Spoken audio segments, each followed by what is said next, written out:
Hi, it's Andy from Target Transfers and welcome back to 2 Minute Tuesday. So if this is your first time watching 2 Minute Tuesday, this is our weekly bite-sized masterclass for the garment decorators. This is t-shirt printing for beginners, and today we're taking it right back to the beginning, everything you need to know to get started. So let's start the clock. So first up, it's really simple. All you need is a heat press. I've got the Hotronix Max in front of me, a t-shirt and some heat transfers. And this is the easiest way to decorate t-shirts because you only need a minimum of one of everything. Really, really easy. So first, get a fresh t-shirt.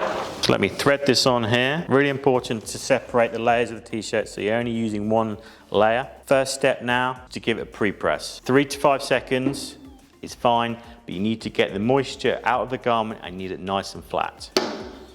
So now you've pre-pressed, you get your transfer. So I've just taken this off my gang sheet. A gang sheet is when you put loads of designs onto a layout to get the best price possible, which is an essential tip when you're first starting out.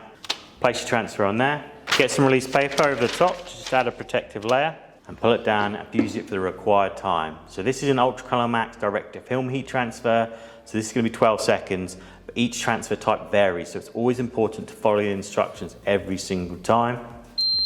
When it beeps, you're done. Because it's a Hotronix, you know it's accurate. And this is a hot peel, so you just peel away. You've made your first t-shirt. So this is t-shirt printing for beginners. You need a heat press, you need a t-shirt, and you need a transfer.